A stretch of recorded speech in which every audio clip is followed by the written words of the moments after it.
We're also streaming this on our digital social media channels. We are awaiting a press conference at about 30 minutes from now at 2:30 from Kerr County, the scene that has become a national tragedy that has unfolded on the 4th of July holiday after massive flash flooding swept through the area in the overnight hours. The water from the Guadalupe River is at one of the record highest levels it has ever been at, and that sent a wall of water, as it has been described, into campsites and RV parks and a number of little communities that dot the Guadalupe River down in Kerr County. That is just down near the Texas Hill Country. For those of you who are familiar with the area, just an absolute gorgeous part of Texas that so many people go to enjoy. And it was especially busy as it was the 4th of July and it's a holiday weekend. So a lot of these campsites were full. A lot of tourists were down there. The very latest numbers that we have for you as of 2 o'clock this afternoon, as we are awaiting that 2:30 press conference, the death toll currently stands at 27. In fact, officials tell us that the bodies of 18 adults and 9 children have so far been recovered. That is according to the Kerr County Sheriff. That includes a few kids that we have confirmed are in fact from North Texas. Lila Bonner from Dallas. Her parents have confirmed to us that she is among the dead. Janie Hunt, she is 9 years old. She may be from the North Texas area, but we are working to still confirm that information. Jane Ragsdale, the beloved co-owner and camp director of not Camp Mystic, but Heart of Hills Camp. That is another little community that's just right around the corner from Camp Mystic. But at this hour, 27 people are still unaccounted for, and officials say those are all campers from Camp Mystic. Camp Mystic is operated down there in the hill country near Hunt, Texas, along the Guadalupe River. It's an operation that has been run by generations of the same family since 1930. According to its website, says that it's a place to grow spiritually in a wholesome Christian atmosphere. And it was, again, a 4th of July holiday weekend, and there were a lot of little girls that were awfully excited to be with their friends and to spend a couple of weeks down there on the river and enjoy time with their friends in this summer break. And then just the unthinkable struck as the rain started to come down. This was not really on the radar. This was not forecasted. This took a lot of people by surprise, but a tremendous amount of rain. In fact, months worth of rain fell in a very short period of time, over a matter of hours. We do understand search and recovery, search and rescue is still underway. We're going to wait and see at 2:30 if they start using the phrasing search and recovery, because as we told you last night on Fox 4 News, while this was all breaking, that is key here when they use that wording. So we're going to be listening for that. If they talk about search and rescue, that means that there is still hope that there are people alive, 27 of those unaccounted for. And then if they talk about, turning over to a search and recovery mission, that is a much bleaker outlook. That means they don't expect to find survivors. Earlier this morning at 10 a.m., there was a press conference held by local officials on the ground there in Kerr County where we learned the latest updates. We want to play that out for you now in its entirety, but we do want to warn you before we play it, the signal, it goes in and out. This is, again, a disaster zone, so sometimes communications in and out of disaster zones can be very tricky unless you have satellite capabilities or things like that. So bear in mind the quality, but we do want to play it for you. It has a lot of important and relevant information. Here we go. A lot of y'all know Sheriff Larry Leith at Kirk County. One thing I want to tell you, I appreciate y'all covering this. One thing I'm really big about is transparency. Really appreciate y'all getting the message out there. We will do our best. Like you said, we'll have 2 more briefings out there to get you information as we get it. What I want to start with, I want to make sure you understand. These numbers I'm going to give you are at 8:55 a.m. this morning. These are changing rapidly, okay? So every time the next time we meet, I'll update you, but just bear with us, okay? They will be changing. They're already changing them up here, and we'll try to do a really good job. I've got some notes here I'm going to read because I want to be pretty accurate on this. Then I'll talk a little bit before I turn it over to Chip Roy. We are now more than 24 hours into this tragic event, and Kerrville Police Department, Kerrville Fire Department, and Kirk County Sheriff's Office and other first responders from around the Texas are continuing to conduct rescue and recovery operations along the Guadalupe River corridor. So far, we've evacuated over 850 uninjured people, 8 injured people, and have recovered 27 deceased fatalities at this time. Of these 27, 18 are adults, 9 are children. Of that, 6 of the adults are unidentified, and 1 of the children are unidentified at this time. That's of 8:55 this morning. We're unable to release any further information on deceased at this time, as our thoughts and prayers go out to the loved ones. We are working hard to locate anyone who is still missing and to ensure they are safe. There are 2 ways that you can report the missing people. This is something I would really like y'all to spend some time getting out. One of the ways is via phone. We have a call center set up to accept information and share that information along our relief and incident commanders. That number is 830-285-1111. I'll repeat, 830-285-1111. The 258. Correction, 258. Sorry about that. I'm going to repeat it one more time. 258. 258. 830-21111. Is everybody good? Okay. Second way is via email. Like the phone number, information received will be shared along our relief teams. That email is floodrecovery@co.tx.us. Repeating one more time, floodrecovery@co.tx.us.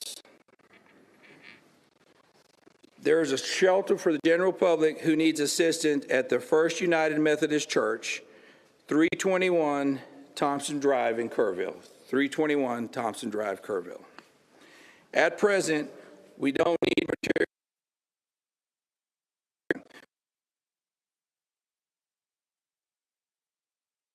Can be made to the community Hill Country. Once again, donations can be made to the Community Foundation of Hill Country. Our first responders have been working tirelessly and will continue to conduct search and rescue operations until all citizens are accounted for. Tragic incidents like this affect us all. This community is strong and will continue to pull together during this tragic time. We have been humbled by the outpouring of support. We are very appreciative of everyone that's stepped up to help us. One thing I want to tell you and assure y'all is that we will not stop till every single person is found. We've got all the resources we need. We're here for the long haul. Numbers will be changing rapidly, but like I said, we will not stop till everybody. I can't tell you, I've been asked how long will this take? I can't tell you how long it's going to take. It's going to take a while. Appreciate y'all. Like I said, getting the word out. Like I said, after this is about 5 questions. At this time, I'm going to introduce you to United States Representative Chip Roy. He's going to say a few words. Thank you, Sheriff. I'll be brief to show support for the community. You know, my family comes here to Kerrville for the 4th of July virtually every year. Come here for Robert Earl shows, and we were planning to be here for the show with Robert Earl and Beckman. You know, these are the events that we're dealing with today, and trying to explain to a world that's watching this and asking questions what a flash flood looks like, where you have a, 26 to 30 foot rise in the water in a matter of an hour, 4 to 6 a.m. on a holiday. and the people that are having to respond to that. I just got everybody like pause, take a breath for the recriminations and the Monday morning quarterbacking, because there's so many great people in this community that are responding and moving quickly. Lives lost, saving people, camp directors, and I'm going to let other people name names and stuff. That's stories of people that have been heroic in trying to make sure that the lives lost was at a minimum and trying to recover individuals. I got a call and an update this morning. My kid's school, there was one of their schoolmates was missing, and was one of the kids. She was on a mattress for 2-3 hours in the middle of the night. She's united with her mom, and that's wonderful. And those are the kind of blessings that we should be celebrating, while we're also mourning the loss of life as we identify those that didn't make it and are now home with their Lord. So I just want to appreciate the first responders, the coordinated effort from the state, local, federal partnerships. Yesterday I was on the phone with the president, with the secretary. I expect we'll have some additional visitors today. I'll let other people talk about that, but I couldn't even get the conversation out with the secretary, trying to explain to her what we were dealing with. That doesn't happen often for me, but it took me a while to collect myself to even be able to tell her what we were looking at. And they've been fantastic, made available immediately at the request. I talked to NIM about the need for help with the Army Corps, talked to the Secretary and their team, and they're immediate. It's been an extraordinary partnership. I think there's been 1,000 or so boots on the ground combined between state, local, and federal. I'll let them say the numbers, but obviously hundreds of people that have been rescued, 160 plus air rescues. I think that number's going up. Airlifting and taking in resources to some of these camps that were isolated. So let's focus on that. Let's focus on finding those who can be found, and then we can always assess going forward. But extremely proud of this community. Support the local law enforcement, first responders, and pray for the families, particularly of those who have lost loved ones. With that, I will turn it over to the mayor. Thanks, Joe. I'm Mayor. I'm glad you're here, and I have a few comments. No, today will be a hard day.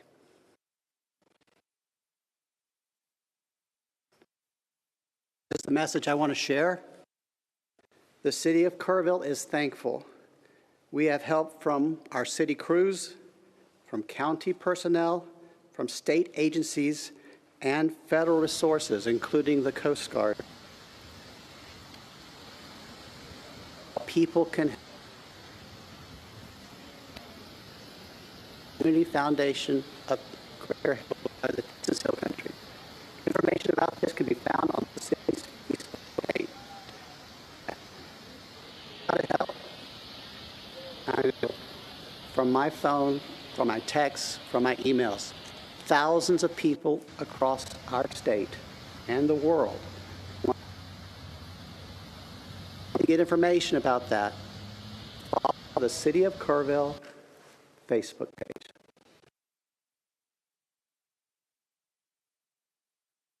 Done an admirable job of making sure all resources and all information is available, not only to the citizens of Kerrville, but to the citizens of the world.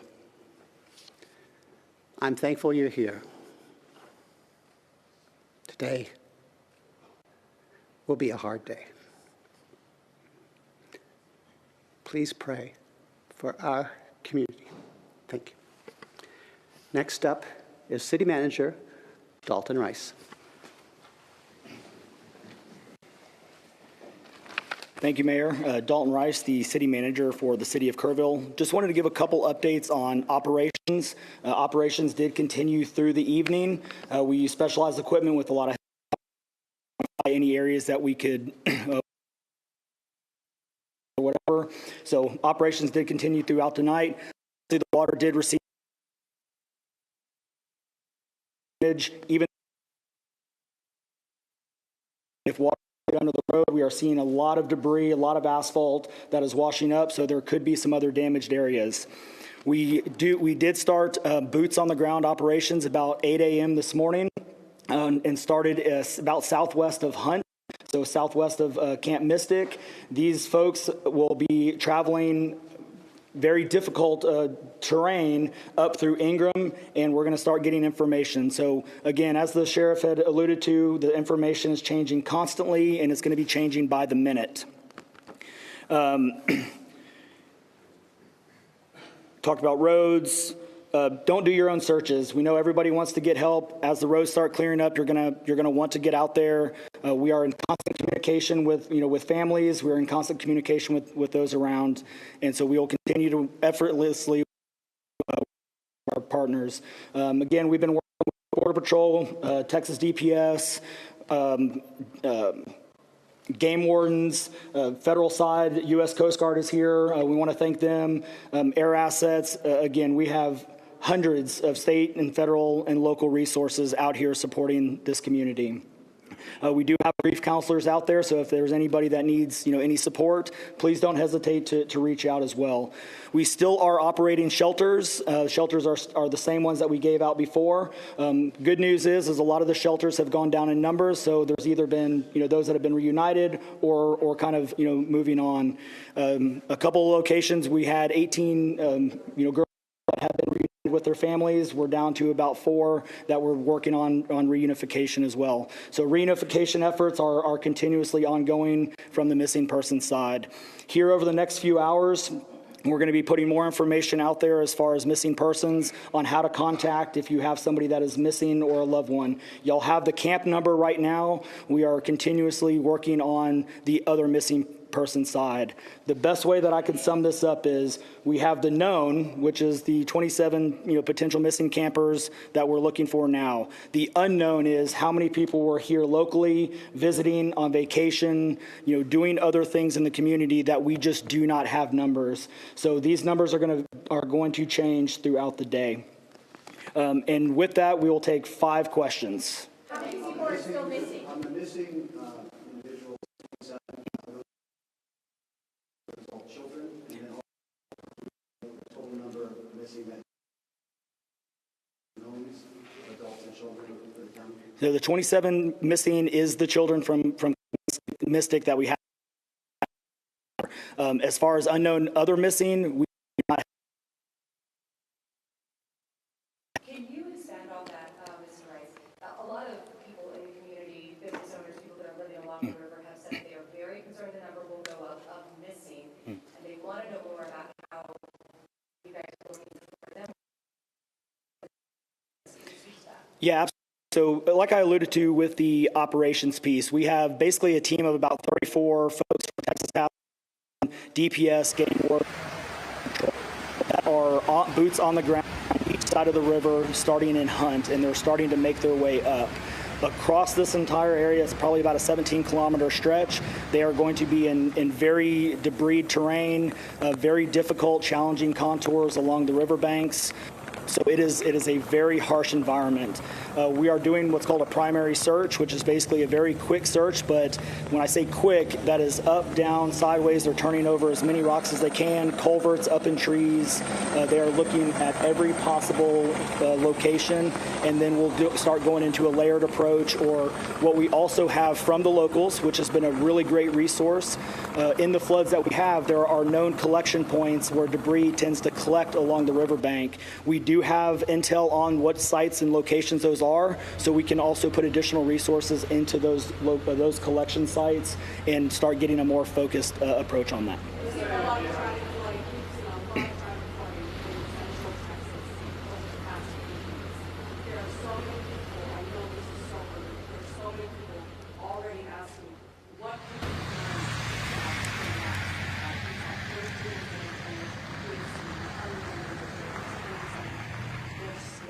Yeah, it's a great question, and I think that's a question that we definitely need to answer at some point in time. Right now, our focus is on the search and rescue efforts, making sure that we get these families out, get some closure, where we can. And so I think that is a great question that we need to ask ourselves. But right now, we want to focus on search and rescue operations. Are there still rescue efforts going on right now? Yes, we are. We have been in continuous search and rescue operations. Again, this river, even though it started in West Kerr, this goes all the way down through East Kerr County and is continuing on, to the southeast. So yes, search and rescue operations are continuously ongoing, and we'll continue to update on that. One more question. Where are you finding these folks right now, the active rescues this morning? Are they stuck in an island of land? Where are they?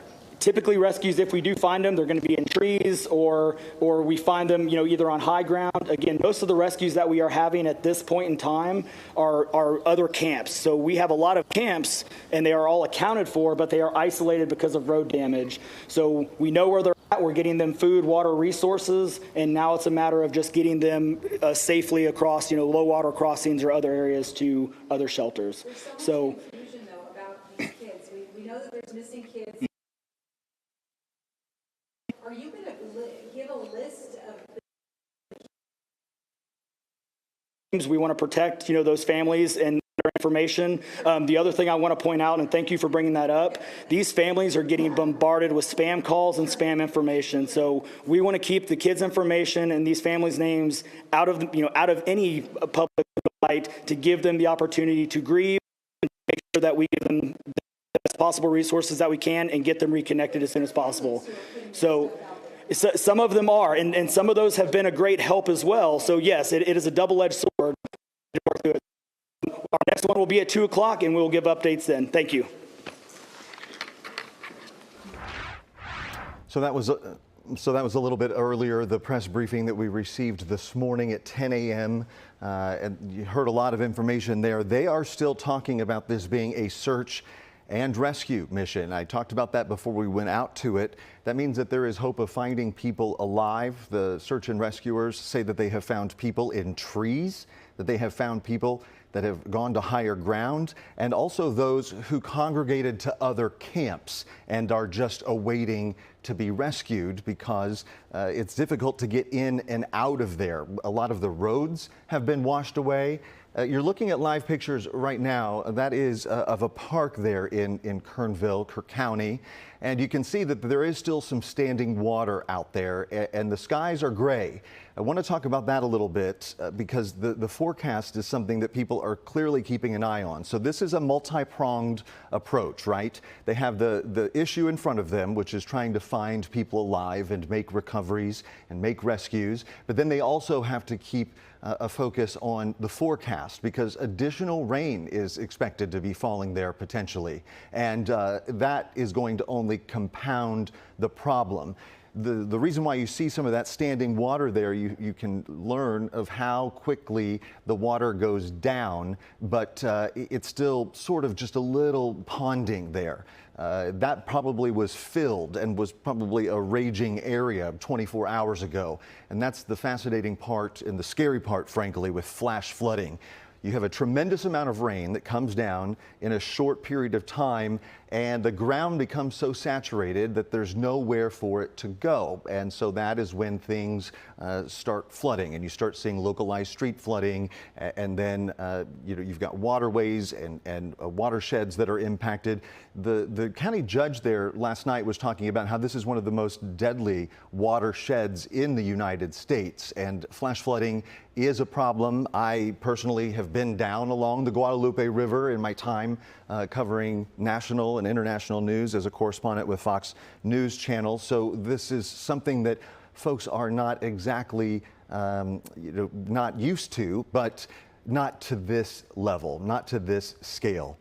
So again, we just want to recap for you right now. 27 people confirmed dead at this hour. The bodies of 18 adults and 9 children have been recovered, according to the county sheriff there. 27 people still remain missing. Those are all campers from that small Christian camp called Camp Mystic, and that is where a number of North Texas children were. And so those poor families, those poor parents who have not known the status of their children for more than 24 hours now continue the agony and wait. And they wait for the first responders to call to either tell them that their child has been found alive at another campsite and they're fine, or they get the news that their child is no longer here, and it's just unimaginable. Parents shouldn't have to bury children. We know that. So 200 people have been surged to the area from Texas DPS, including a number of assets like aerial units, boats. They've really thrown everything that they can at this. As they say, they're working around the clock, a 24/7 operation.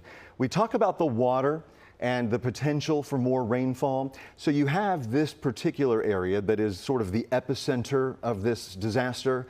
But now the concern is, and always the concern when you have water spilling out of riverbanks and out of bayou banks and other waterways, all of that has to go somewhere, all right? So that all starts to make its way downstream. And so now there are concerns about water moving downstream. And so there are areas in Georgetown around central Texas that's not far from Austin near the San Gabriel River that are going to be evacuating, or evacuation orders are already underway right there. There is a flash flood emergency in Comal County. The Guadalupe River between Sattler and Groon is expected to rise up even further as this water continues making its way downstream. Also, the San Saba River further south. The Lower Colorado River Authority and the National Weather Service warn that over the weekend, the San Saba River will crest much higher than expected. In fact, expected to crest around 30 feet, which, if that is the case and that forecast holds, that's the highest crest for that river in some 70 years. So we're not being dramatic when we talk about this being historic, and we're not being dramatic when we talk about it being a catastrophic event. DPS, Texas Department of Public Safety, at last night's press conference made no bones about it, did not mince words, called it a mass casualty, catastrophic situation. And that's what we're seeing unfold as we await this press conference to begin. By the way, when we started our coverage at the top of the hour at 2, the press conference was initially scheduled for 2:30. That has now been shifted to 2:45. So clearly, folks, this is fluid. Those people that come out to give the press updates, those are the top dogs, right? Those are the game and wildlife. Those are the game wardens. Those are the sheriffs. Those are the leaders of the Texas Military Department, the DPS officials. So their primary focus is obviously the search and rescue and the recovery and trying to find the people that are still unaccounted for right now. 27, in fact, missing, and that includes a number of children from North Texas. 858 people have been successfully rescued. 8 of them were injured. The other 800 did not sustain any injuries. And we've seen the video of those helicopters in the area with the baskets hanging from them. And that is one way that they can go in and reach an area that is inaccessible by car because of roads being washed out. And we see that type of rescue happening in hurricanes when people are stranded. So just a historic and heartbreaking story. And you can't help but be reminded, these are just not numbers. You know, when we're talking about 27 here, 27 there, that's someone's child.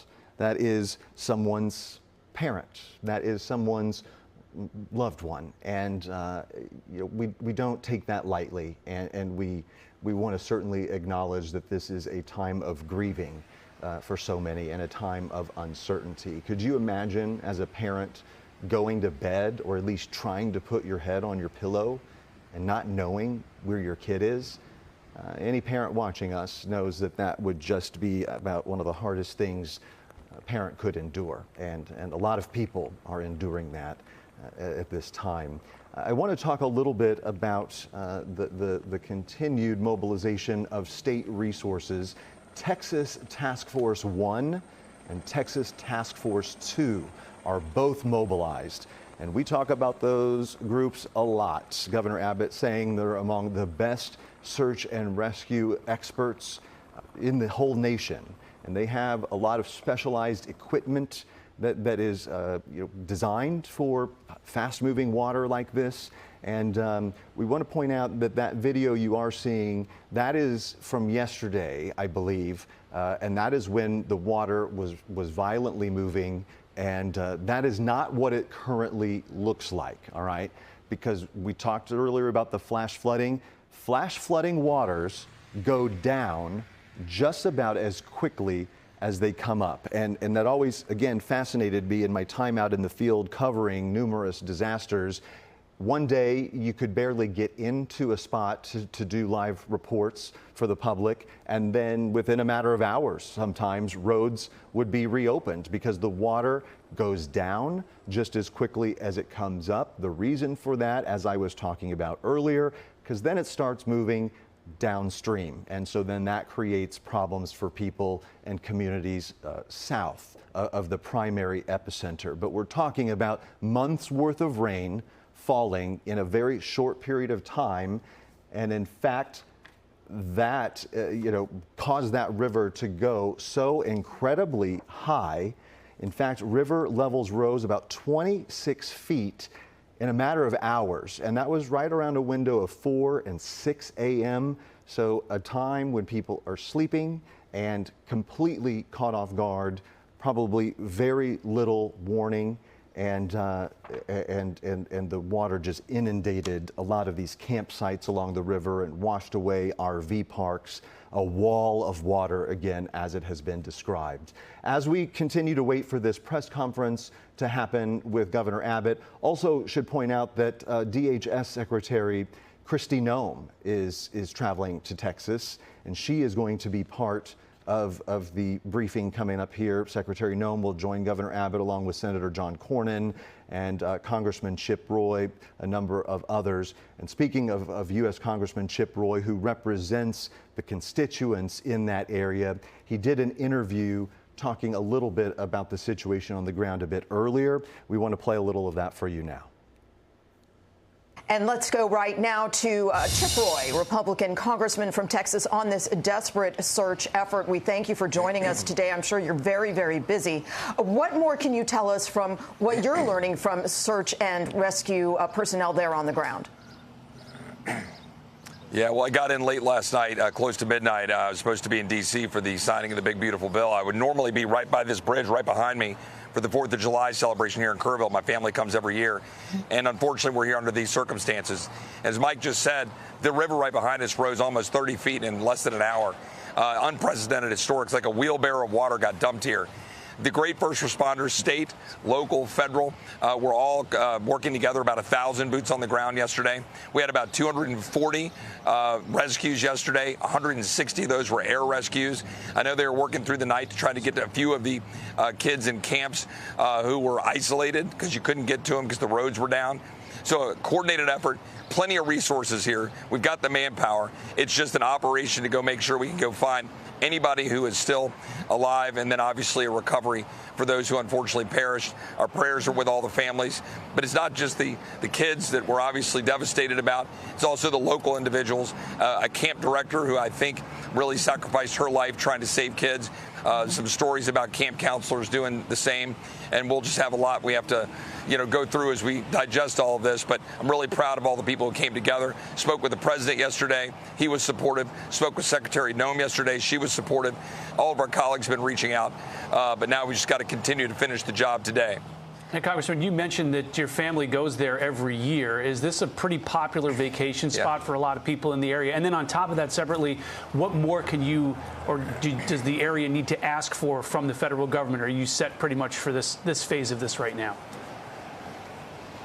Yeah, I mean, I'll answer that part first. I mean, look, the federal government has been here in direct partnership. Governor Abbott and the great state leadership, Nim Kidd, my good friend, who's the head of the Texas Department of Emergency Management, they have all been here with the local authorities. I was with the sheriff last night till about 2 in the morning. We crashed for a couple hours and came back out this morning. But look, yeah, my family comes down here every year. It is a popular spot. Great Texas live music. Robert O'Keefe does a concert here every year, literally about a few hundred yards this way. It was all underwater. In fact, where I'm doing this interview, where Mike did his interview, this was underwater yesterday because the water came all the way up to here because it flash flood was so big. Yeah, it's a popular spot. These camps bring people from all over the country. I'm not going to name names, but at least a few of the deceased we know have connections to some of our colleagues, people from all over the country. I had friends from all over the country who had kids here who are reaching out to me looking for information. We've done our best. There's been some miraculous stories. My kids go to a school, and there was a young girl who was missing. They didn't know where she was. She survived on a mattress for 3 hours in the middle of the night. She's now home with her parents at the school where my kids go to school in Hays County and Travis County near Austin. So, look, prayers are appreciated for all the people reaching out across the country. It's devastating, but we'll recover. We just got to go be with those families right now. Congressman Chip Roy, we thank you for joining us today. It's frustrating, too, to know that this area is prone to flooding. This has happened before in that area. Perhaps we'll see some changes in regulations as to these camps moving forward down the road and how this area will be managed in the future. Do you have any comment on that? Well, look, there's time to review everything when we go forward. I mean, I'll just say this. I know this area well, and so do all the Texans and people who come here. That area, you would not expect literally a 30-foot rise in the water in less than an hour. This is an unprecedented historic event, and right now is not the time for sort of recriminations. It's identifying and finding those that have been lost, looking at what occurred. I mean, I cannot say enough about the first responders and the people who have been right there on the job. By the way, a lot of these camps had evacuated, had moved to higher ground, saved a lot of lives. The camp directors, the camp counselors. I want to be very clear that a lot of really good things were going that were happening to save people's lives. So let's focus on that, and we'll be time to kind of figure out what we can always do better. But sometimes when you have a wheelbarrow of water dumped into a valley and the water rises that fast, people have to react. So right now we just got to go find any survivors and pray for the families who lost loved ones.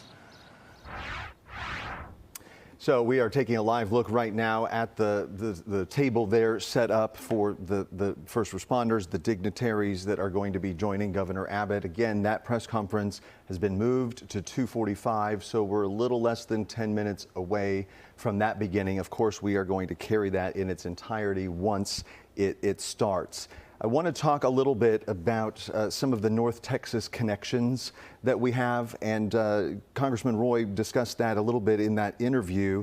We're not just talking about missing children here. There are also a number of adults, and also some of the fatalities are adults as well. Clearly, much of our focus is on the kiddos and the very young innocent victims here. I mean, they're all innocent, but we do know that it has been confirmed to us that a beloved co-owner and camp director of a nearby Heart O' Hills camp was lost and died in this tragedy. And here in North Texas, the Harbor family has been hit especially hard, part of the St. Rita Catholic community here in Dallas. St. Rita confirming to Fox 4 that Blair Harper, and she was in 8th grade, Brooke Harper, 6th grade, they both did not survive. Those children's grandparents, also from North Texas, they are still unaccounted for. We don't have confirmed fatalities with the grandparents, but the little girls were staying with their grandparents at their cabin, and they are still unaccounted for. 74-year-old Charlene Harper, 76-year-old Mike Harper, and if this doesn't get any more heart-wrenching, the parents, Blair and Brooke's parents, they were also down there on the Guadalupe River yesterday in a separate cabin. They are okay. So can you imagine just being a few miles around the bend of a river and you're okay, and then your parents and your kids are missing?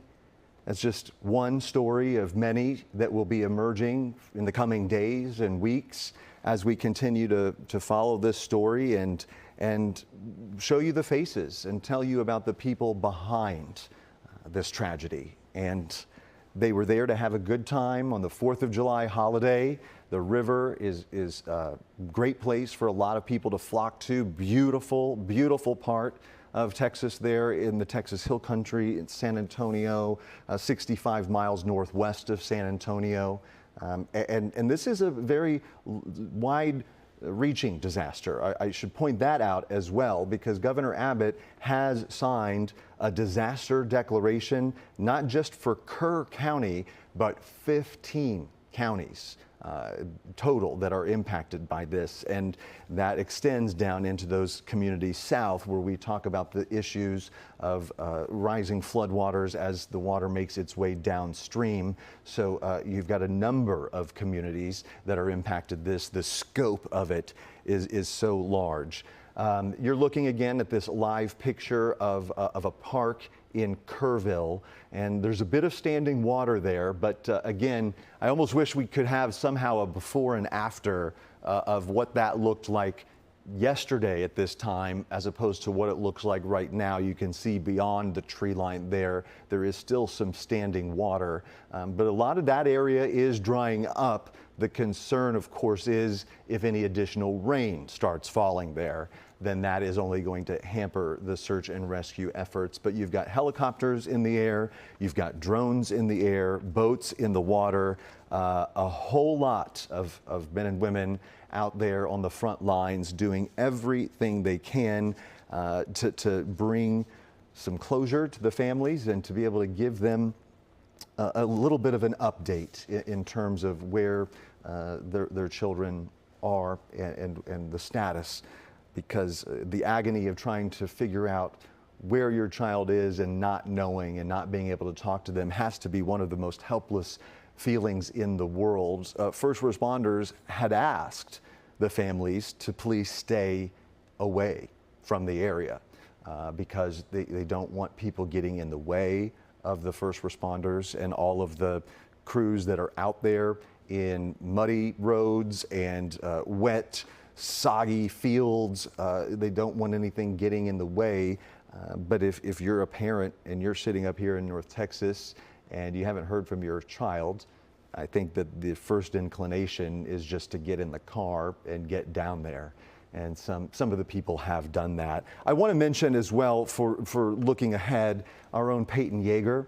Fox 4's Peyton Yeager is en route right now to the scene, and we will be getting updates from her. She has been working the phone and trying to talk to a number of families, not just here in the Metroplex, but families from Houston and Beaumont and other parts of Texas that are also in the same shoes. And so Peyton and her photographer are en route, and they will begin coverage for us down there from the scene, starting for tonight on Fox 4 News at 5, and then of course at 9. And then we have additional teams from Fox 4 that are going to be heading down there. We know this is a big story. We recognize this is a historic event, and we want to be out there from the disaster zone, bringing all of our viewers the best coverage and the most accurate coverage that we can, up-to-date coverage that we can, and we will do that. The community response around North Texas, Park Cities, Steve Noviello, our colleague and friend Steve Noviello, sending out a message not terribly long ago saying that there is an organized effort that is being established for residences of the Park Cities to start tying green ribbons around trees in the neighborhood. They believe that that might start tomorrow, but the idea, of course, to show solidarity, standing with the families and neighborhoods that are facing, unimaginable tragedy. They're going to keep us posted on that, but that's a pretty strong visual. Fort Worth Fire has sent some teams to deploy to the area and help out as well. So as you heard in those press conferences, they say that they're good on resources. They don't really need any more boats. They don't need any additional equipment, maybe more staffing, as you've got people that are just exhausted and working to the bone. It's hard to really put into words, frankly, as we sit here and this is what we're facing. Real quickly, before we leave our digital stream, Derek in the control room, tell me one more time what time we're joining Fox 4, if you would. About 30 seconds. Okay, thank you. Sorry, folks. That's, again, the nature of a fluid situation. We're going to join programming over on our broadcast channel, KDFW Fox 4, and continue our coverage here on Fox Local. So we're going to sort of reset here in a moment, and we will continue our coverage just momentarily.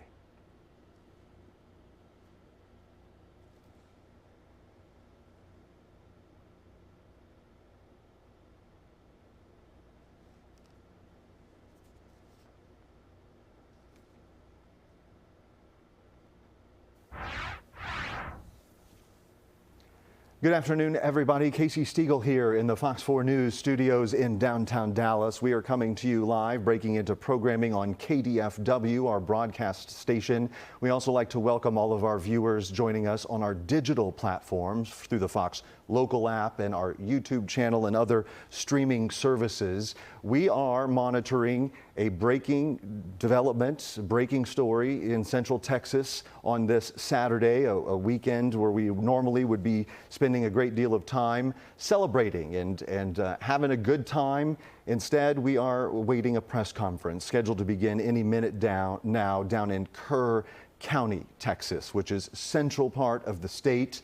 If you don't know by now, massive historic tragedy has been unfolding there since yesterday when the Guadalupe River quickly rose after months worth of rain fell in the overnight hours, and the river rose, spilled out of its banks, and it sent a wall of water into campsites, into RV parks, into a number of communities right along the Guadalupe River in the Texas Hill Country. Just an absolute gorgeous part of the state. A lot of people like to go down there and vacation. The death toll at this hour stands at 27. And we are awaiting that press conference any minute, and we don't know if those numbers are going to go up. I have a really sinking feeling. I don't want to be negative. They're still using the phrasing search and rescue, but they're not giving specifics in terms of the last time they made a successful rescue. So 27 people are still unaccounted for. Ladies and gentlemen, that is mostly children from Camp Mystic, a Christian private camp there along the Guadalupe River, where a number of kiddos were excited to gather for the 4th of July holiday, to spend time with their friends, to swim, and to have a good time, probably watch some fireworks shows. And then the unthinkable. They went to bed Thursday night, and then sometime between 4 and 6 a.m., something happened that wasn't really in the forecasts, and it wasn't really on meteorology radar. The rain started coming down in the overnight hours as those kids were likely sleeping and the rest of the community was sleeping, and those river levels rose 26 feet in about an hour.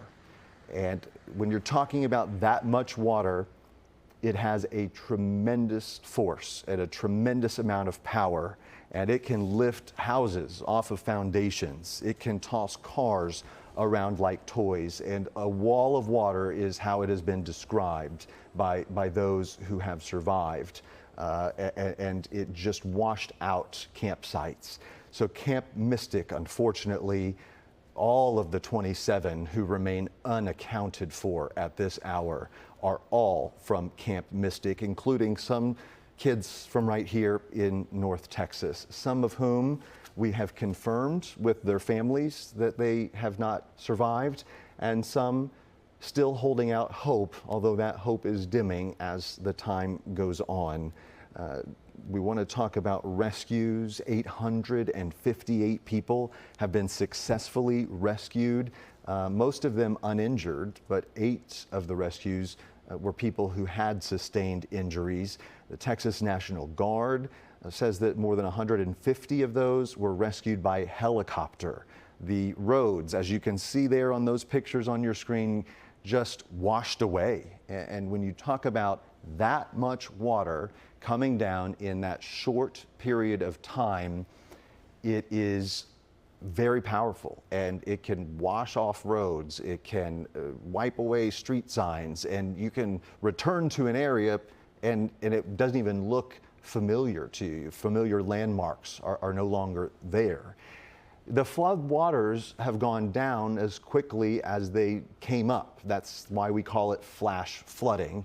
It dissipates and it goes away rather fast. So that is assisting search and rescue teams on the ground, out there on the front lines, who are in the boats in the water, who are in the helicopters in the air, as they are looking for maybe people that did not survive, looking for bodies, to be just frank.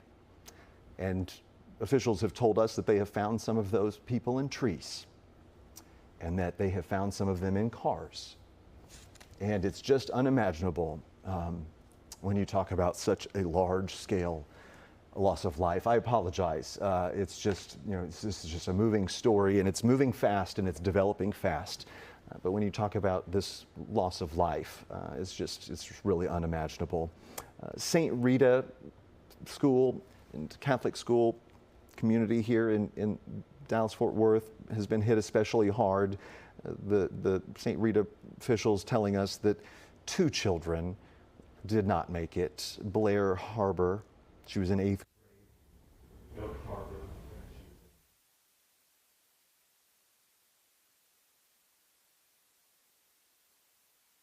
74-year-old Charlene Harbor and 76-year-old Mike Harbor. So the little girls were staying with their grandparents apparently at the time, and they were washed out when the waters came in, and all 4 of them assume that the 2 children have been recovered, since they are able to positively identify them and release that to the press. But the grandparents still unaccounted for. And as I told our audience earlier, the parents of Blair and Brooke were also down on the Guadalupe River in Hill Country. They were in a different cabin, and they are okay. They survived. Their mom is a teacher at St. Rita Catholic School. Now, both of the little girls are missing, or dead, and the grandparents are still missing. So that's just a little snapshot, just one story behind all of the figures we talk about. When we rattle off 27 fatalities, 27 unaccounted for, those aren't statistics. That's someone's child, that's someone's parent, someone's grandparent. And I was raised to put yourself in other people's shoes, and I always try to do that. And if you put yourself in these people's shoes, they need our prayers. And Governor Abbott, Lieutenant Governor Patrick said yesterday in a press briefing, when we first learned really how large this disaster was that was unfolding, said they asking all Texans to pray, get on your knees kind of praying. And Governor Abbott talked about needing the help of God Almighty more than ever right now as Texas faces this enduring tragedy. I do want to bring in a little bit of a silver lining here, okay? So lots of experience in the field covering various disasters. I personally have spent a lot of time down on the Guadalupe River for various flooding events. It's one of the largest and most dangerous watersheds in the United States. And I've spent a lot of time down there, spent a lot of time at hurricanes, at some of the worst tornadoes, Joplin, Missouri. One thing that always stands out, the resilience of communities.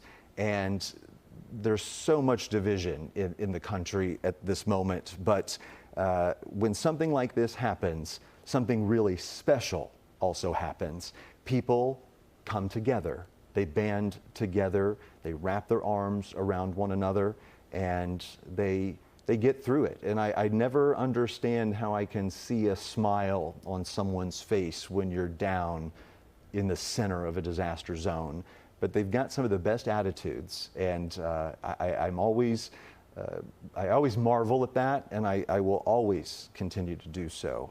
It really shows you how resilient we are as a community, and how Americans and Texans come together to help one another, and that is certainly what we're seeing right now. As we wait for this press conference to begin, now again they're running 10 minutes behind schedule. Initially, when we came on the air on Fox Digital, we were told this press conference would begin at 2 o'clock.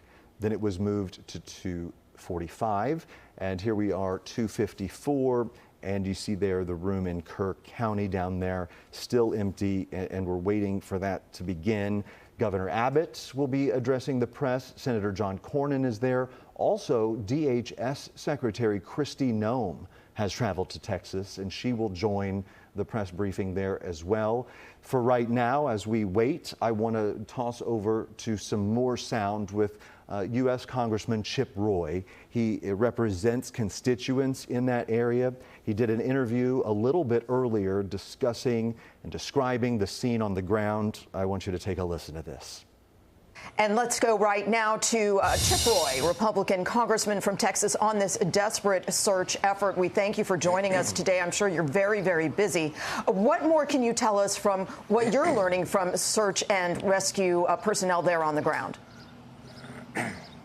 Yeah, well, I got in late last night, close to midnight. I was supposed to be in D.C. for the signing of the big, beautiful bill. I would normally be right by this bridge right behind me for the 4th of July celebration here in Kerrville. My family comes every year, and unfortunately, we're here under these circumstances. As Mike just said, the river right behind us rose almost 30 feet in less than an hour. Unprecedented, historic. It's like a wheelbarrow of water got dumped here. The great first responders, state, local, federal, we're all working together, about 1,000 boots on the ground yesterday. We had about 240 rescues yesterday. 160 of those were air rescues.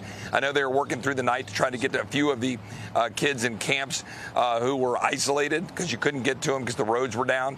So a coordinated effort, plenty of resources here. We've got the manpower. It's just an operation to go make sure we can go find anybody who is still alive, and then obviously a recovery for those who unfortunately perished. Our prayers are with all the families, but it's not just the kids that we're obviously devastated about. It's also the local individuals, a camp director who I think really sacrificed her life trying to save kids. Some stories about camp counselors doing the same, and we'll just have a lot we have to go through as we digest all of this. But I'm really proud of all the people who came together. Spoke with the president yesterday. He was supportive. Spoke with Secretary Noem yesterday. She was supportive.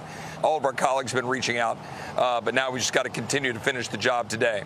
Hey, Congressman, you mentioned that your family goes there every year. Is this a pretty popular vacation spot for a lot of people in the area? And then on top of that, separately, what more can you does the area need to ask for from the federal government? Are you set pretty much for this phase of this right now? Yeah, I mean, I'll answer that part first. I mean, look, the federal government has been here in direct partnership. Governor Abbott and the great state leadership, Nim Kidd, my good friend, who's the head of the Texas Department of Emergency Management, they have all been here with the local authorities. I was with the sheriff last night till about 2 in the morning. We crashed for a couple hours and came back out this morning. But look, yeah, my family comes down here every year. It is a popular spot.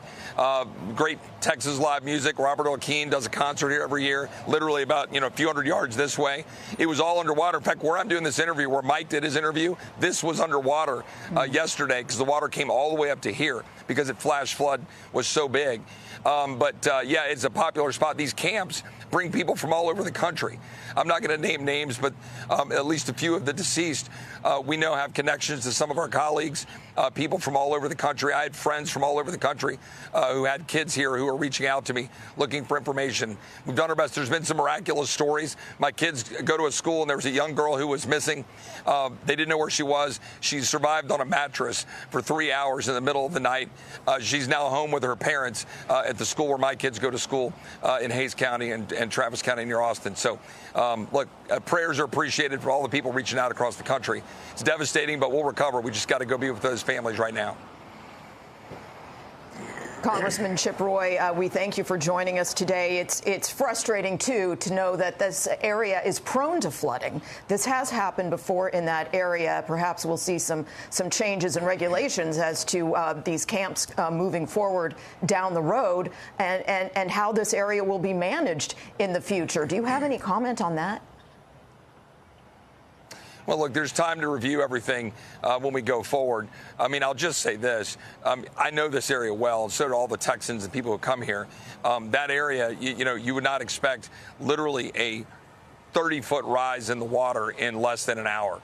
This is an unprecedented historic event, and right now is not the time for sort of recriminations. It's identifying and finding those that have been lost, looking at what occurred. I cannot say enough about the first responders and the people who have been right there on the job. By the way, a lot of these camps had evacuated, had moved to higher ground, saved a lot of lives. The camp directors, the camp counselors.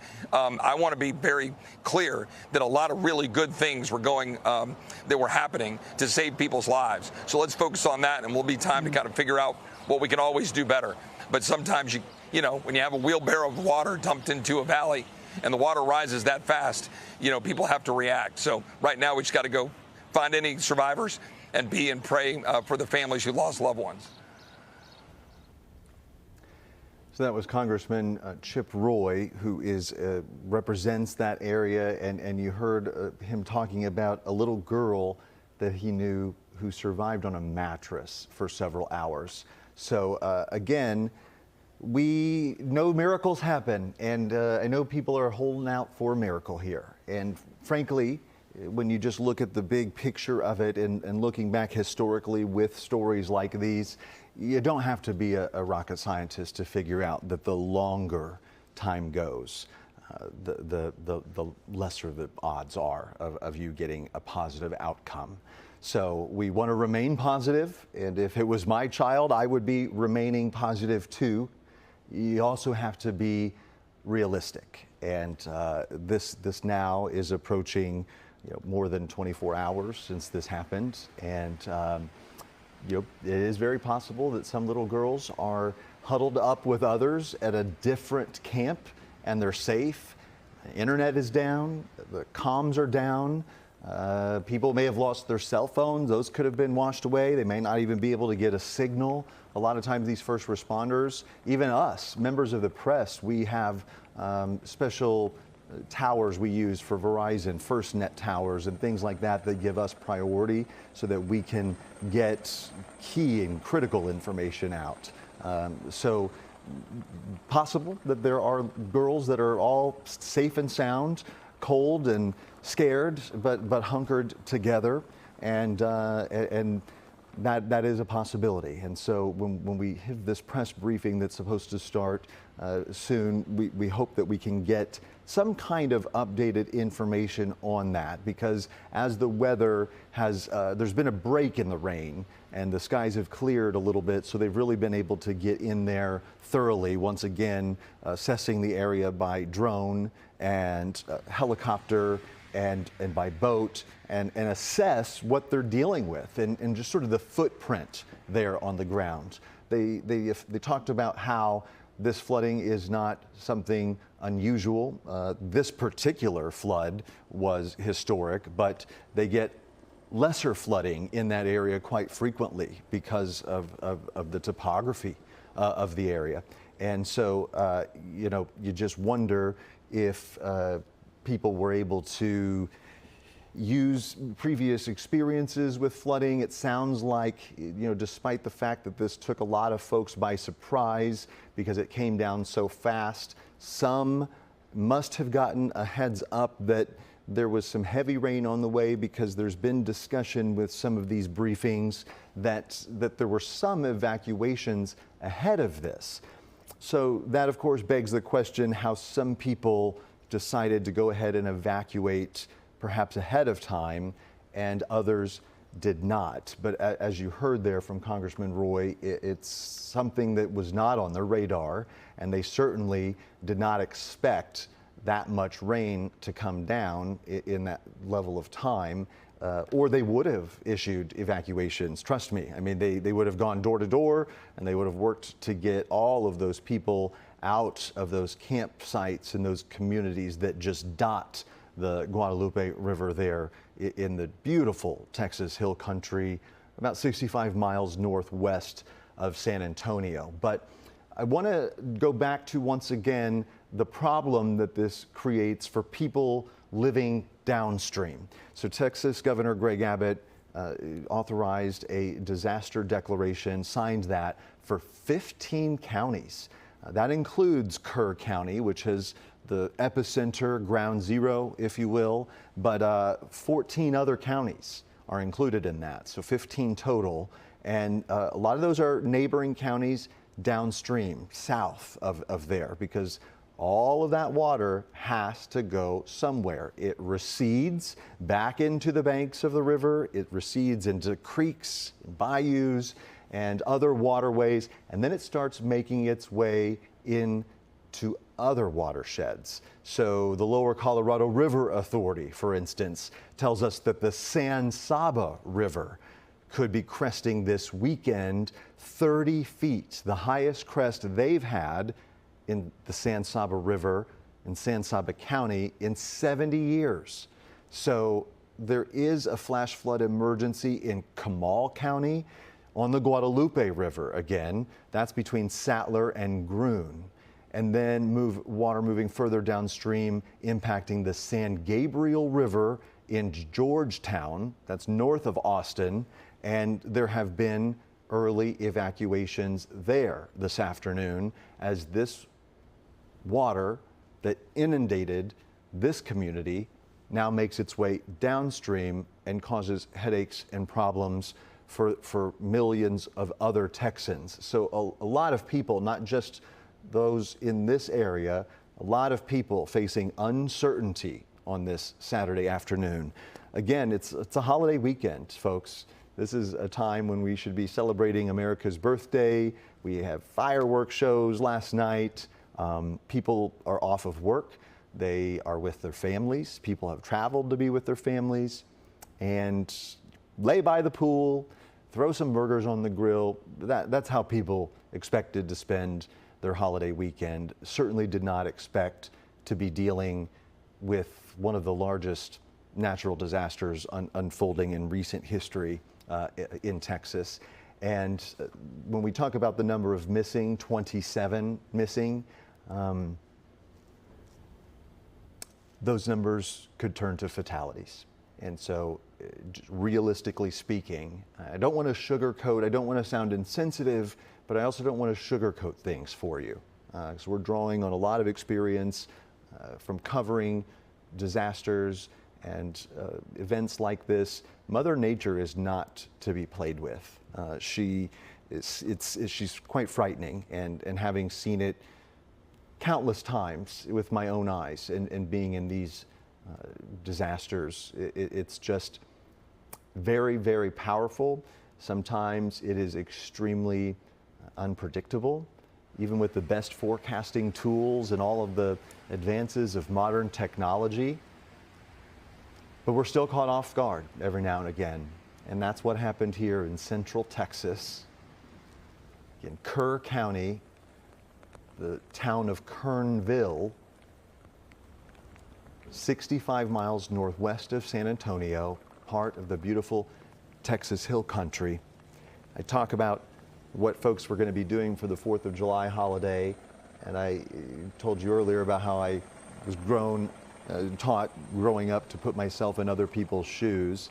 And I try to think back to little 8-year-old, 9-year-old Casey and how excited those little kids must have been to be down there at camp with all their friends and their sleeping bags and all their gear and the goodbyes with mom and dad and all of the fun activities that they had planned, and just the best of times. And it really goes to show you, and it really illustrates how, not to sound trite, but life can change in a matter of seconds. We shouldn't take it for granted. Camp Mystic, small private Christian camp and it has been operated by generations of the same family since 1930. Their website describes it as a place to grow spiritually in a wholesome Christian environment.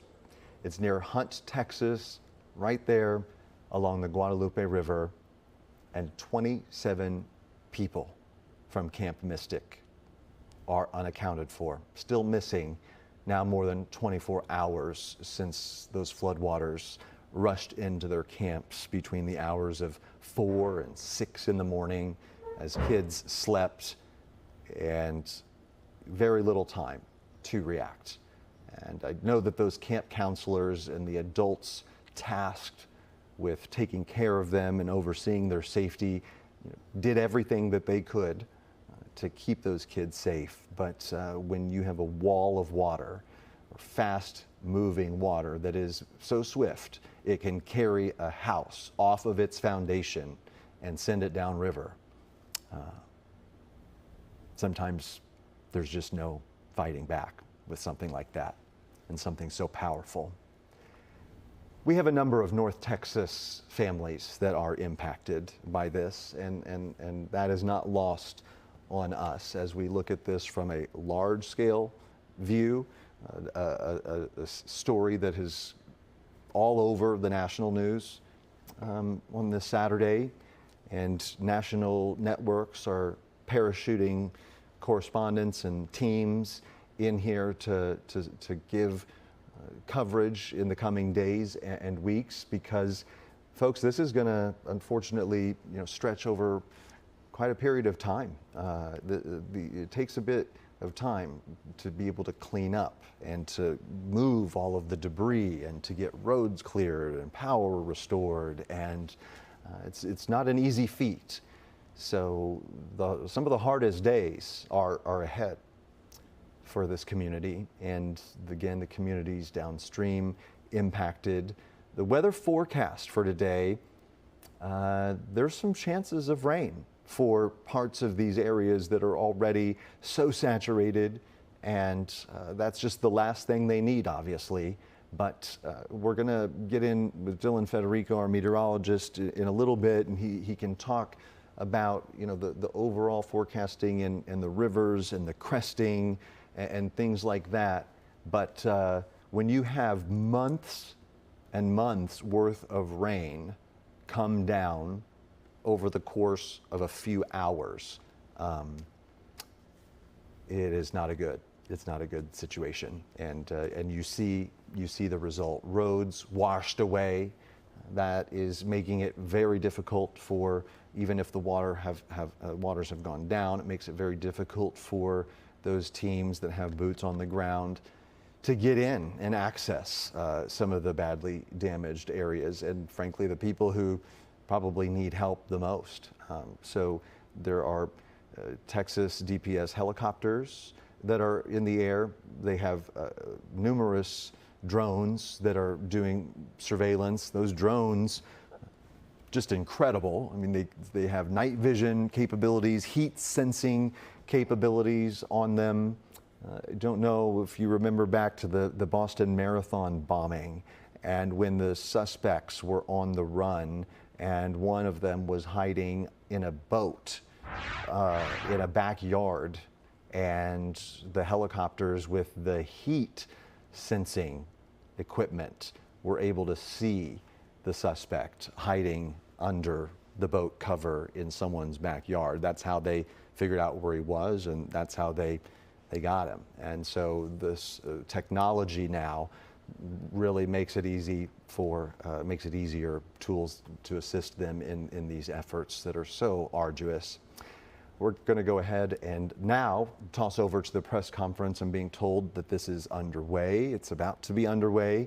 So let's head live now to Kerr County, where we will hear from Governor Abbott, DHS Secretary Kristi Noem, Senator John Cornyn, as they all file in there. And hopefully they will have some updated information for us based off of what we've got. We've been working off of news since the press conference at 10 this morning. So a couple of hours has passed now, and we know that a couple of hours is key. They can get a lot done and they can learn a lot in a couple of hours. And this was supposed to start initially at 2, then they moved it to 2:45, and now 3:13, Governor Abbott coming up to the podium. Again, folks, it's pixelating. It may cut in and out. We're having some communications issues because it's a disaster zone, so be mindful of that. Let's listen in to Governor Greg Abbott and hear what he has to say live now.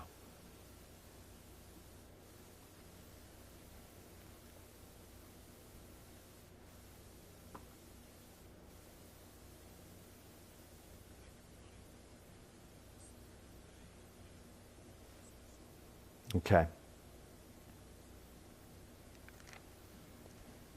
And we're not hearing Governor Abbott. Go figure. Like I said, this is tricky when we're trying to cover stories like these, because we've been talking about all the damage that's been done to that area. And I hate talking over him because I know that there's information that we need, but unfortunately that is our source and we can't hear him. So the control room is going to continue working on the audio. Folks, this is live. It is raw. It's unfiltered. This isn't a 5 o'clock newscast that has a little bit of polish on it. This is unfolding. We are watching this with you. We're covering it with you. We're learning this information with you, all at the same time together. So Governor Abbott is talking, but you can't hear him, and hopefully something else to double down on what I said last time. It's echo. We will be relentless in going after and ensuring that we locate every single person who's been a victim of this flooding event. We're not going to stop today or tomorrow. We will stop when the job is completed. Between now and whenever that day arrives when the job is completed, this is a 24/7 operation, day and night, because we know that we are looking for Texans and Americans, and we put them as our top priority. We will find every one of them. Additionally, I want to let you know that overnight there was an increase in storm damage and rainfall and flooding in other regions of the state of Texas that were in addition to the ones that were in the disaster declaration that I made yesterday. What I'm going to sign today is an expanded disaster declaration that adds the following counties to what I signed yesterday. This disaster declaration includes Bexar County, Vernon, Caldwell, Guadalupe, Travis, and Williamson counties.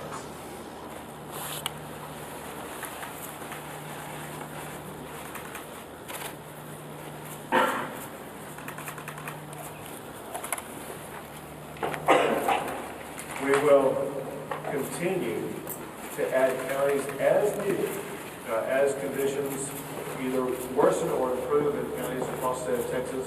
We will ensure that every asset or resource the state has is going to be made available to every county that's the subject of this disaster declaration.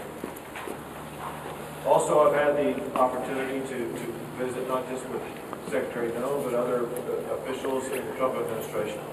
And we know that President Trump loves Texas, for one. He's deeply concerned about all the families who've been affected, but also knows about the magnitude of the devastation that we're suffering. And so what I'm about to sign now is going to be the first step in a process. This document is a request for a federal disaster declaration coming from the governor to seek the immediate and ongoing help of the federal government.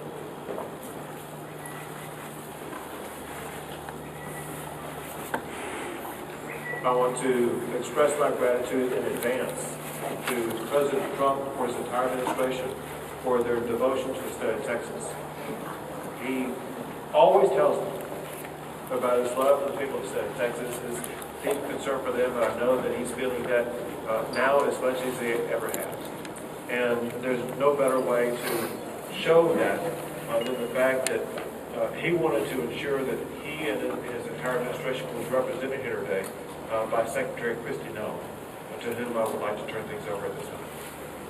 Thank you. Thank you, everyone, for being here today. And I want to thank Governor Abbott for his leadership and know that President Trump is absolutely heartbroken by what has happened here in Texas, and the loss of life is absolutely devastating to him and Melania. This morning I talked with him several times, and he wanted to make sure that all of you know how much he loves Texas, how much he's grieving for your families that have lost someone and the beautiful children that we're still looking for and hoping to return to their families, and that he is absolutely committed to using all the resources of the federal government to help unify families, rescue all those that are still missing, and return those who maybe we will recover back to their families as soon as possible, and that we will be here walking alongside each other and helping throughout this entire crisis. And know that I'm extremely grateful as well for the leadership of Nim Kidd, who's a fantastic emergency operations manager and has been well known throughout this country for leading through such a time as this. And this tragic situation is something that is unprecedented. We recognize that at the federal level. We also recognize that when something like this happens to a community, happens to a state, that the best responders are those locally, because it's your family members, it's your community members that are being impacted, and you can respond quickly. And the role of the state is to run and manage that emergency, but the federal government needs to be here for the support and extra resources on the ground as well. And that is what we are doing and what President Trump has dedicated to continue to do. I've visited with the president already about this special disaster declaration that the governor was going to sign here this morning, and he has indicated that he will honor that and that he will accept that. So that response and that relief will be coming. And we also have had assets here on the ground since the beginning of this crisis started, since this weather event did start. And even before it came, we were alerted. We did have Coast Guard assets here that were helping to rescue people. We're thankful for the airframe that showed up and those coasties that were here walking alongside our DPS, and the emergency responders that were here, the Texas assets that were deployed already, and that coordination was seamless, and I appreciate them for putting that request in right away. We also had our VORTAC team from Customs and Border Protection out here helping with rescues. They are a specialized, trained force to come in these types of situations and bring their skill set to bear. That is a resource that's incredibly important to the Department of Homeland Security, but also in these types of situations when we need emergency management response. We also did have a CBP advisory interdiction specialist here that was helping with some coordination of air assets that has been present. And then we are looking at the other entities that are under the department and what can be utilized. And of course, FEMA is standing at an enhanced level right now, which means that they are plugged in to the State Operations Center. We are engaged, and then as this response goes forward, that their role will continue to be filled as it always is in these situations, and will be timely and responsive as to what the governor requests and what is needed here on the ground. I do know that the state of Texas is amazing in how it responds to disasters. Not every state is like that. Many states do not do what the people of Texas do. And you are an example to the nation of getting through these difficult times, but also know that you're not alone, that you have the entire country's hearts and are with you and are walking alongside you. And at the department, we will continue to bring more resources. We just, at the request of a previous conversation less than an hour ago, in visiting with him and with the governor, requested more fixed-wing aircraft from Coast Guard to come and help us, making sure that we're going out and locating individuals as fast as possible that we know are still missing, and that we also will send more airframe as far as helicopters that have the ability to come in, and some will be equipped, and the fixed-wing with thermals so they can continue to work all night long. Some of the assets that other agencies may offer don't have that kind of equipment, but the Coast Guard does have it, and so that will be deployed so that the search and rescue efforts don't stop even when it does get dark at night. We'll continue to stay engaged, and I'll be here. I'm going to go up to the camp, Mystic, and I'm going to go around town and spend some time here today, and make sure that when I'm calling and talking to the president throughout the day, that he has timely information. The requests that are coming here from the leadership on the ground are met immediately and that we can take care of these families and take care of these folks right away. We do know the number one priority now is people, is making sure we're finding people as fast as possible and we're returning them to their families. And then also, throughout the process, we'll get into what damage was done to public infrastructure, what may have been done to, I know we have 1,800 people that are still without power. What I understand is people still have water, but we do have damage to bridges and to roads, thankfully dams held. But all of that is an assessment that we'll continue to work with you on to make sure. What I understand is people still have water, but we do have damage to bridges and to roads, thankfully dams held. But all of that is an assessment that we'll continue to work with you on to make sure that you recover as quickly as possible. So again, thank you all for being strong and being an example for people. Someone told me a long time ago, over 30 years ago, that to never get angry on behalf of yourself, get angry on behalf of the other people, to always go out and get up every day and go work for other people and help them. And so I know many of you that are out there responding and helping your neighbors had losses too. You're hurting because you're grieving somebody that may have been lost. We were created to serve people. God created us to serve each other. And now is a wonderful time to go find somebody you can help, somebody that you can take care of and get them through this process. And that will make us stronger and better into the future. So our prayers are with you. President Trump wants you to know that he and Melania are praying for you and love you. And with that, I'll turn it back over to the governor. Sure. Well, thank you very much. Thank you so much for being here. Thank you for the assets and resources you and the Trump administration are providing. One thing that Secretary Noem mentioned was the fact that recoveries and rescues are being made, and what has happened over the past 36 hours is really amazing. When you look at what the local officials have done, working in collaboration with multiple state agencies as well as our federal partners, in 36 hours, they have rescued or recovered more than 850 people, some clinging to trees to save their lives, others in other precarious situations. It's just sheer heroism, the way that we've seen our first responders rescue so many people. And now I would like to turn things over to Senator John Cornyn. My thanks to President Trump and Secretary Noem for responding so quickly to Governor Abbott's request for a federal disaster declaration. And particularly, Madam Secretary, thank you for being here in person. It's really important, and I think sends a very important message.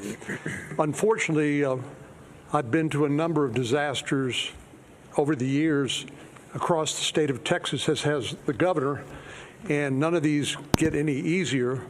But I have to tell you, I remain incredibly impressed with Governor Abbott's leadership and the incredible work that the Texas Department of Emergency Management under the leadership of Nim Kidd do. They are literally the best in the nation.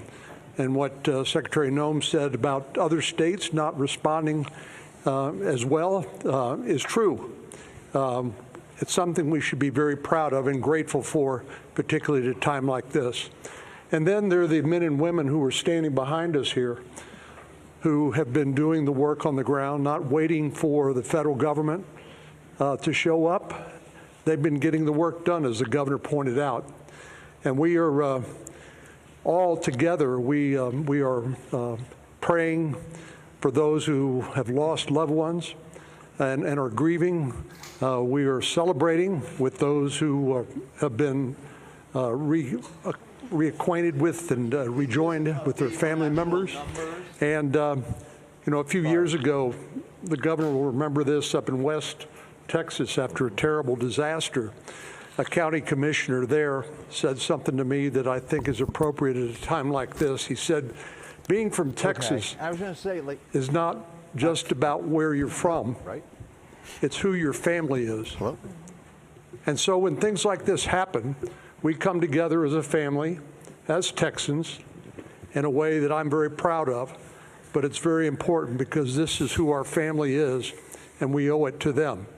And I take the governor at his word that he and his team will be relentless in supporting all of the efforts at the local and the federal level until every last person is accounted for and those families are reunited with their loved ones.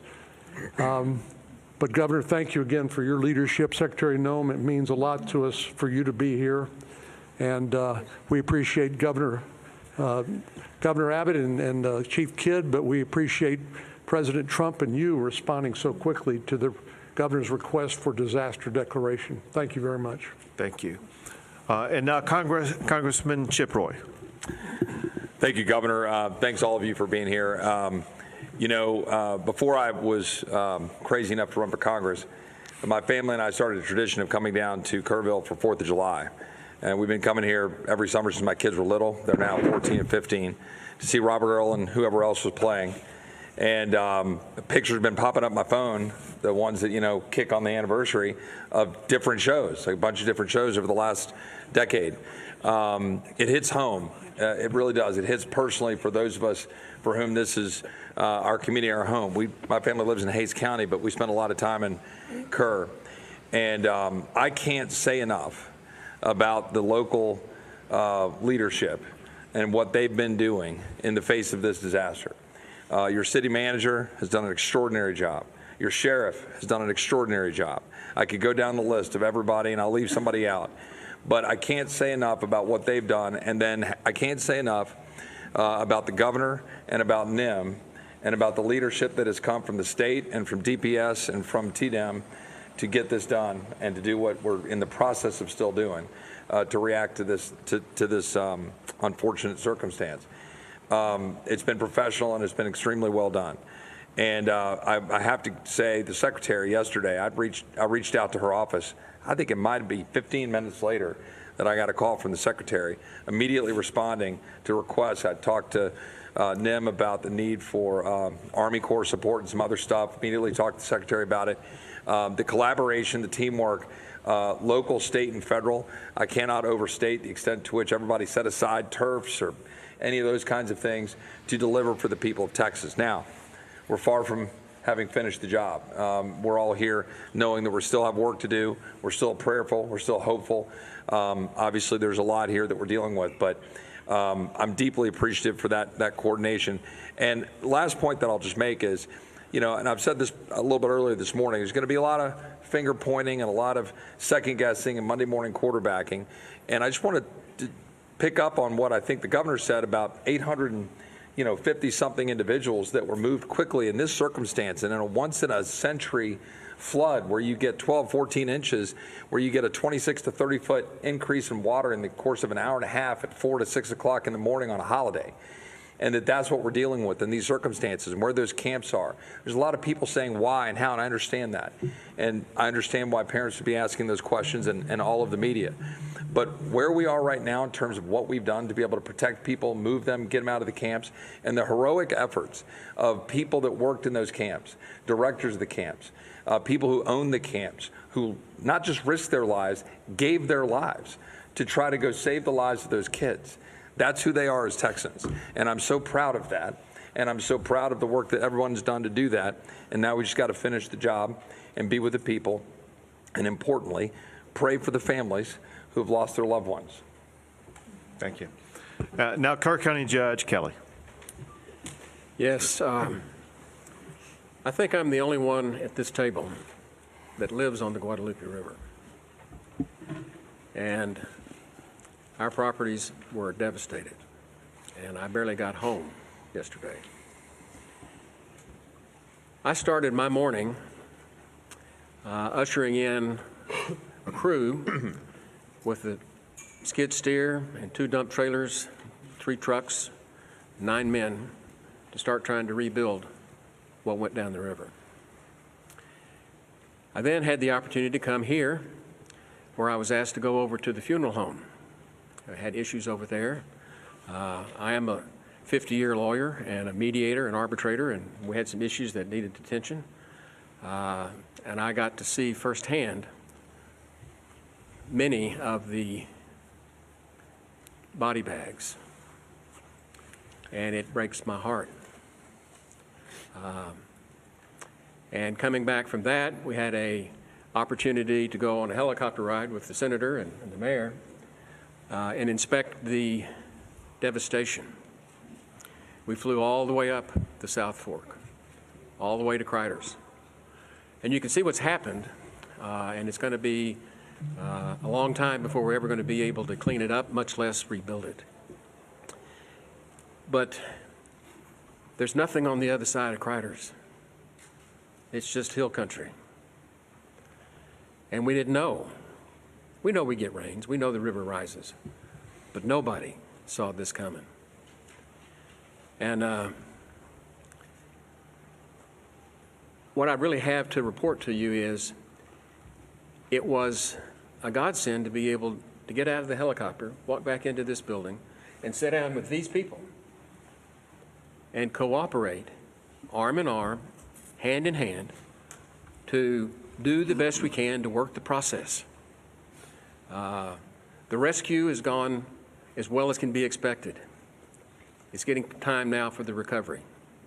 And that's going to be a long, toilsome task for us.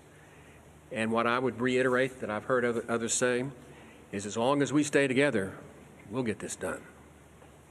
Thank you. Thank you very much. And now, Mayor Harry. I want to start off by saying thank you on behalf of the city of Kerrville and our 25,000 citizens. I want to say thank you to the federal government, the state government, county government. You know, as I look around the room in the Emergency Operations Center, I don't see different agencies from the state, the federal, the county. I see one team working together. It's important for our community to know it's one team. We will rescue those in peril, and we will find those who are lost. I continue to ask everyone who sees this today to pray for Kerrville and Kerr County. We need your prayers. And thank God we have the help of the federal government and the state government in this horrible, horrible crisis. Thank God for our country, and thank God for all the help we are receiving today. Thank you. Now, TDM Chief Nimkid. Thank you, Governor. My heart breaks. It's broken for those families that have lost their loved ones, and that fuels our drive to continue to search for them, and we will not stop until we find every one of them. I have to start by thanking our local first responders. Those men and women on the streets live here, they work here, their families are here, yet they got on the truck and they got in the car and they got in the ambulance and they went out and they did everything they could to save their neighbors. You also have volunteers all over this county that do the job for free, that were out there working to save lives, many times putting their own lives and their property at risk. Our state partners have been phenomenal, nothing short. Madam Secretary, your federal team has been nothing short of remarkable and impressive. I'm grateful for that. Every time I've reached out to you or your staff or Acting Administrator Richardson or the Acting Regional Administrator, I don't think the phone has rang twice before you've answered. Thank you for doing that. Thank you for being here with us. Life safety continues to be our #1 priority. We will continue the search until all those that are missing are found. We will start cleanup and property damage assessments as soon as possible. Our teams from FEMA have been in the State Emergency Operations Center since before we started operating on this event. They are exactly where we need them to be, doing exactly what we need them to be doing. Our Border Patrol partners have been here, and I'm so grateful for the U.S. Coast Guard.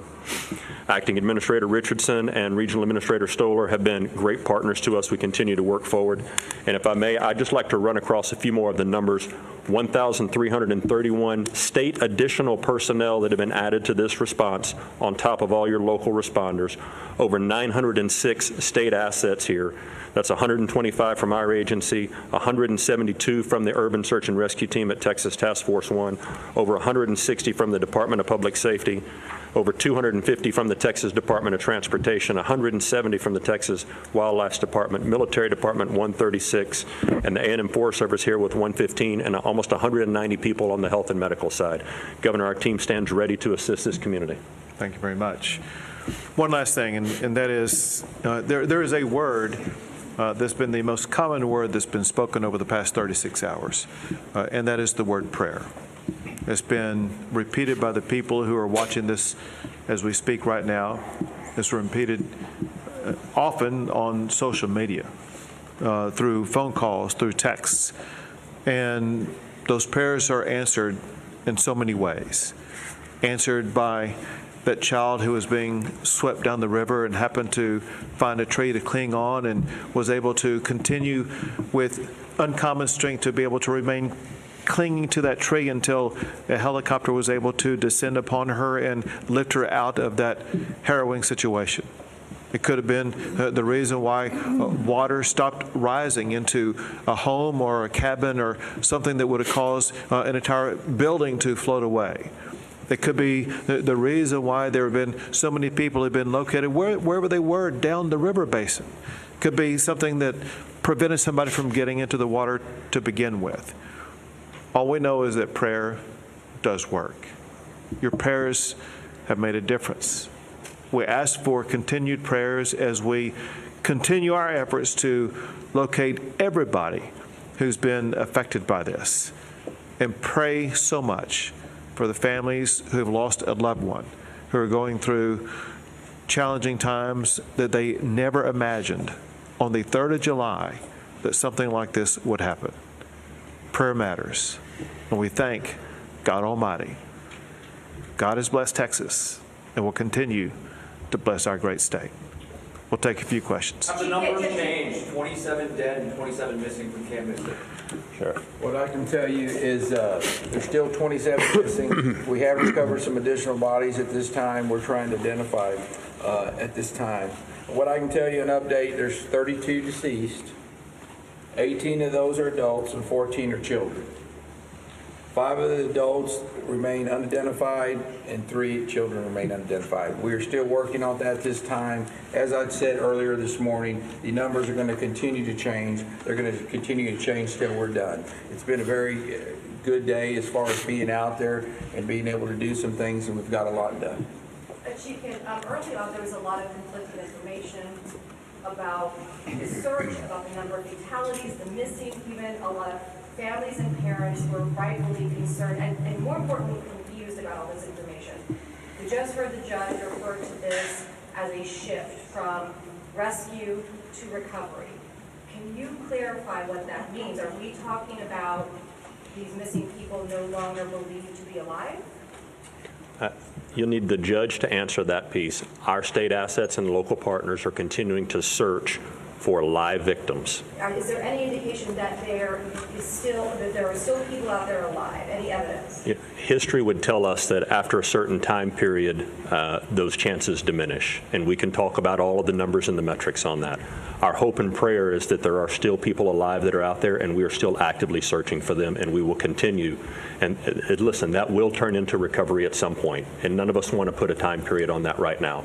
But when you talk to the men and women that are up there in those helicopters and out in those boats and walking the ground, they're looking for live people right now and doing everything they can to continue the search as fast as possible. And Judge, just a moment to clarify, because we want to be very clear with especially families and parents that are watching this. What makes you feel like this has gone from rescue to potential recovery? Because there is a difference. We will eventually get to the recovery. 2 more questions. Well, we're going to do more than 2 more questions. I want to say this. My instruction to every state agency involved in this is to assume everybody who is missing is alive, and there's a need for speed. Not just every hour, every minute counts, which is why there's people in the air, people in the water, people on the ground right now, because they're looking to save every last life, and we will not give up that effort. 2 more questions. Happening after the challenges. I live in Kerrville. Why was the National Weather Service not pinging their phones before 7 o'clock this day of 4th of July? We need the federal people to answer that maybe for us. I got updates at 7 o'clock, the first one I heard. And I've heard updates throughout the week, but not before 7 o'clock in the morning. Wasn't that a fundamental failure of the federal government's responsibility to keep us safe? Well, you know, my background is before I was in the secretary position here under the Trump administration, I was governor of South Dakota and served in Congress for 8 years before I was governor.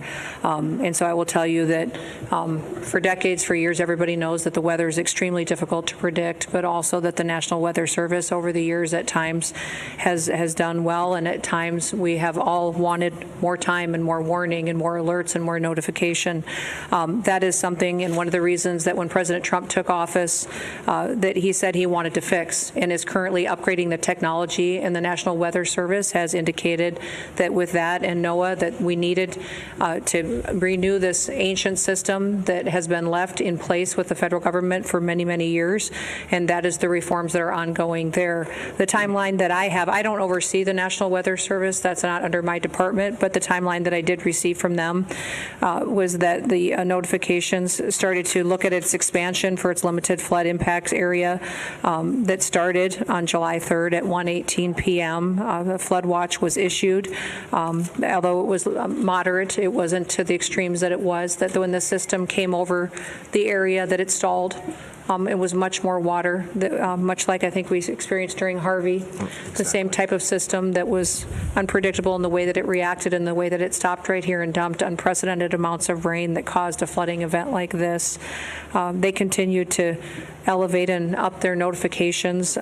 You know, when your notification hit your phone, sir, I'm sorry, I can't speak to when that is, but I do carry your concerns back to the federal government and to President Trump, and we will do all we can to fix those kinds of things that may have felt like a failure to you and to your community members. But we know that everybody wants more warning time, and that's why we're working to upgrade the technologies that have been neglected by far too long to make sure that families have as much advanced notice as possible. But One more question, folks. Can you please get into the search efforts and where that's happening and what the challenges are? Question was search efforts. Where it's happening, challenges, what it's looking like. Yeah, the entire river is being searched from the northernmost impact all the way as we run down. You have assets in the air that are still doing searches, you have boats that are in the water doing searches, and you have ground crews doing searches. As the water recedes, new areas being uncovered and searched, and you have human and canine that are working those banks and will continue. It's a grid situation where we've got maps in there in the EOC where you can see what group is assigned to what area and reporting back to command if they find or if they continue to clear. And that process is going to keep going. We are not stopping until we find everyone that's missing. Thank you, everyone. That's all we got time for. Go ahead. As far as the resources people will find to recover, we have FEMA, we have the states. What can people depend on from the federal government and the state government in this time of need? And there's a lot of that. well, as in every emergency situation, the local emergency responders put together what the request is through the state, and the state coordinates all of the response and what assets may be necessary and makes a request to us. So now that the governor has already requested this federal disaster declaration, he will start to tell us what the needs are, and the federal government will do all that we can to support. Ma'am, will there be direct assistance? Well, there already has been direct assistance. I mean, when you look at having Coast Guard assets here on the ground, we just requested more assets to be here, Border Patrol here. If there's more individuals and federal law enforcement officers, if we need, any assets that I may have under my purview, I've made available to NIM, and so he knows that if he needs something, it'll be here. Great, thank you, everyone. Appreciate it. Thank you, folks. Okay, ladies and gentlemen, you have been listening to a pretty informative news conference there live in Kerr County, updating the situation on the flash flooding. The headline out of that press conference, the death toll, it continues to go up. They now say 32 people are confirmed dead after the flash flooding swept through the Guadalupe River, sent a wall of water out of its banks earlier for the 4th of July, and it washed away campsites and RV parks along the Guadalupe River. So the death toll has increased by 5 since our update this morning, now stands at 32. Officials say 18 of those are adults, 14 of those are children. 3 of the children remain unidentified at this hour, and 5 of the adults remain unidentified at this hour. Another 27 are still missing, unaccounted for. A lot of them from right here in North Texas, from Camp Mystic. But you heard Governor Abbott saying momentarily, not long ago, that they are presuming still at this point that everyone missing is still alive. So they are still classifying this as a search and rescue operation, not switching fully into recovery at this point. A developing tragic story in Central Texas that is going to conclude our special coverage here on Fox 4 right now and across our Fox digital platforms on Fox Local and YouTube and social media channels. We're going to reset, continue to news gather. Don't forget our own Peyton Yeager is just getting to the scene on the ground there in Kerr County. We will be back here for a complete update on Fox 4 News at 5. Thank you for being with us. Continued updates over on our website, fox4news.com, and through the Fox Local app. I'm Casey Stiegel. Thank you for joining us. We resume the programming in process. We'll again see you back here for Fox 4 News at 5.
hazard. He said he went for a jog. That's what he said. No danger. No danger. From what time? It's a weird time for a jog.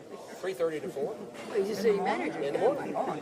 Well, the distance from Criders to Kerrville is probably 30 miles. What would you think? It's a ways. Something like that. And it took that flood wave to get that far to Cresting, hit. And those campers were the first thing that it hit. In the middle of the night. In the middle of the night. You can't. They predicted what, 2 feet of water, you know? Or No, something. I don't remember what the rainfall prediction was. But I'm just feeling bad that you're getting all the blame. Honestly, it feels like everybody's just pointing the finger that it's somehow your fault. Have you felt that? No. Well, wait a minute. We kind of did. Well, I'm sorry. No, I'm not blaming you. I'm just saying I feel that some of the press is kind of coming in. Is there a way technologically or some other way to anticipate these things, or is this just a fact of life? There are flood warning systems. That's what The somebody county asked. does- Why don't we have? They live in comfort. Why don't we have what they have?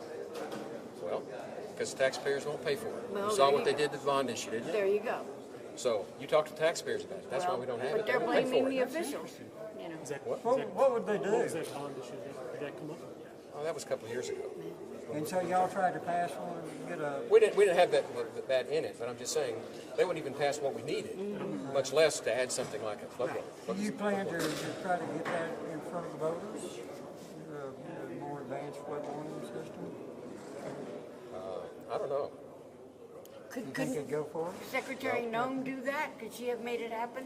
I don't know. We've had those discussions. You said he doesn't seem to be getting through. John Cornyn, Senator Cornyn, Yes. and I were law partners. We've known each other for I think I remember you 45 said years. that. In San Antonio? Did you say you don't think the local electorate would go for paying for a new alarm system, like a new alarm You live in system? Kerrville? I do not, no. Well, then you don't know what's going on here, and you know they won't approve it. What is going on? We had trouble getting an Okay, animal shelter. let me ask you this. I mean, as the county judge, I mean, would you say to your constituents here, hey, you know, I'm talking to some people today who said we should have like a system, it's kind of like a tornado. We've looked into it before I got on the court. Remember the 2 years that I've You were shadowed sitting back there in the blue courtroom. seats. And Commissioner Moser talked to us about that. He did? And it was just the public real at the cost. I don't remember. Yeah. Well, don't you think, though, that What would the cost the depth of this crisis would change some minds? Do you know how crazy conservative this community has gotten? I'm telling you. Do you remember what? They're not going to vote for anything. Hang on. I'm working on budget. I can tell you right now. I don't know if we can. They can barely get kennels for the What do you think it would cost? animals. What, do you remember what any of the No, costs? I don't. Okay. Commissioner Moser would remember that. Tom Moser. And do you know what kind it is? No, He used to be county commissioner. This was our former county commissioner, precinct 2. Looked into all this. He was the guy from NASA. And great scientific. Yeah, he was a scientist. How long ago was that? Oh, 6 years ago? 7 years ago? Is any, you know, I've been hearing when Paul was here from the NOAA a few weeks ago, he gave a speech on weather, and he said he was with NOAA. He said next week's going to be my last week. That was it. He was leaving because he was saying there were things going on now with that agency. That I can't speak to I understand, but I'm just saying. That's what I heard. Thanks, Judge. Am I getting my plugs mixed up, or is this the Southern River?